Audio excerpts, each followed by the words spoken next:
안녕하세요. 나의 병원 모발지킴이 한의사 정준석입니다. 오늘은 탈모에 대해서 얘기를 해볼까 합니다. 탈모, 이 말하지 못하고 가슴속에 응어리로 삼고 있는 전국의 탈모인들이 생각보다 많다고 하죠. 몇 천만이라더라? 1000만 인구로 하는가? 공약으로 내세웠으니까. 사람의 머리는요 늘 빠지고 있어요. 내가 머리가 좀 빠진다 그래서 모든 사람들을 다 탈모라고 얘기하진 않죠.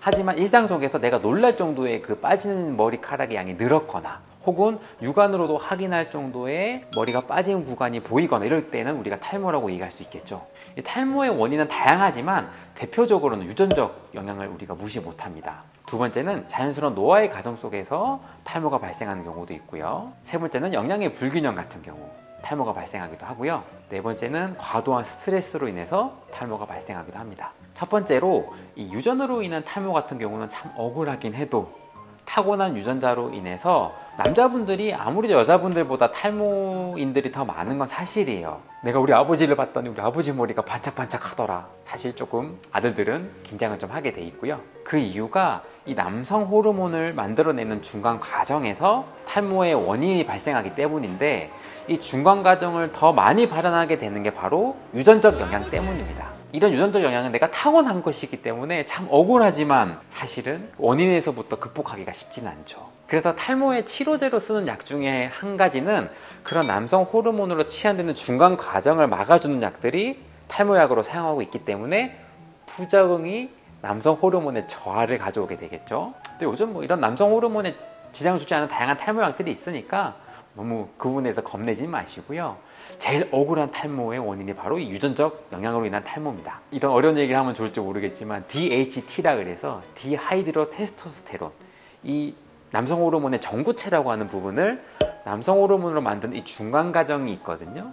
이런 애들을 억제해 줌으로 인해서 테스토스테론이 너무 과도하게 활성되지 않도록 하는 것, 이것이 탈모를 막아주는 탈모 치료제인데, 사실 남자들이 남성 호르몬이 떨어지게 되면 좋은 것만 있겠습니까? 나쁜 것도 있겠죠. 탈모의 두 번째 원인 중에 노화로 인한 탈모, 정말 이 어르신들 중에서 할아버지 할머니들이 머리가 너무 풍성하고 많다, 이것도 좀 어색할 거예요. 어떻게 보면 나이가 들어가는 자연스러운 과정에서 이 모발이 생성되는 속도보다 모발이 탈락되는 속도가 더 빠를 수밖에 없으니 자연스럽게 조금 탈모가 발생하긴 하는데, 이거는 병적이라기보다는 어떻게 보면 인생의 자연스러운 흐름이라고 봐야겠죠. 그리고 세 번째 탈모의 원인, 우리가 영양 불균형이라고 설명드렸는데, 이 케이스 같은 경우는 보통 여성분들 다이어트 할 때, 그러니까 다이어트 하시는 여성분들이 내가 금식을 하거나 식단을 극단적으로 줄였을 경우 살은 잘 빠지는데 부작용으로 탈모가 발생한 경우가 굉장히 많습니다. 근데 다행히 여성분들 같은 경우는 이럴 때 영양 공급만 충분히 돼줘도요 다시 머리가 나는 경우가 굉장히 많아서 치료로 접근한다기보다는 충분하게 영양 공급을 잘 해주셔야 되고요. 그 이전에 너무 극단적으로 잘못된 방식으로의 다이어트는 하시면 안 됩니다.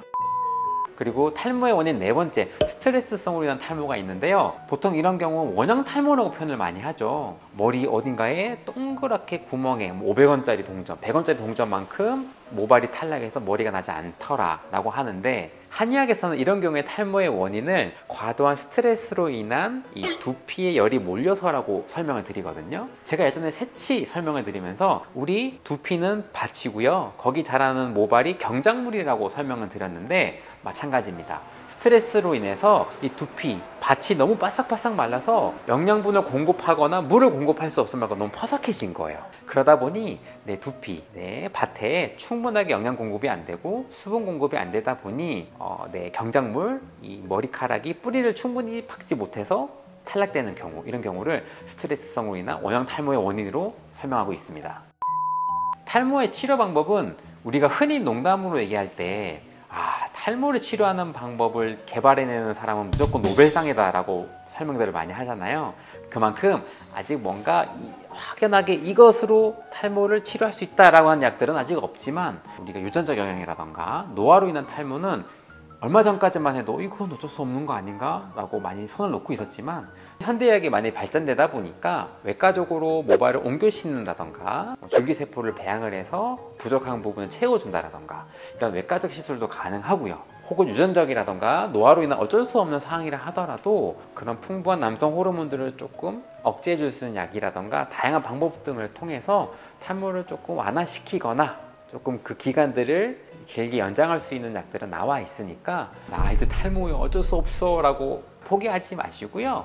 다양한 전문의와 상의를 해보시길 바랍니다. 그리고 제일 말리고 싶은 건 너무 나를 급박한 다이어트의 환경, 스트레스 환경으로 몰아넣어서 내가 안 먹어서 머리가 빠지는 상황, 이것들은 만들면 안 되고요. 이런 경우에는 머리가 다시 나을 수는 있긴 하겠지만 그 다음부터 건강한 모근이라던가 건강한 모발 형성하는데 굉장히 오랜 시간이 걸리니까 꼭 기억해 주시길 바랍니다.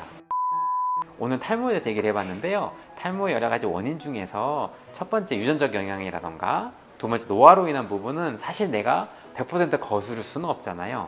하지만 최근에는 다양한 방식으로 인해서 이 과정을 조금 더 늘려볼 수 있는 방법은 분명히 있는 걸로 나와 있으니까 포기하지 마시고요. 그 다음에 스트레스성이라든가 영양 불균형으로 인한 탈모 같은 경우는 충분하게 치료적으로 회복이 가능하니까요. 나 머리 빠져서 탈모야, 이제 난 이제 극복이 안 되는 거야, 겁내지 마시고요. 이때도 치료적 의미로서 상담을 꼭 받아보시길 바랍니다.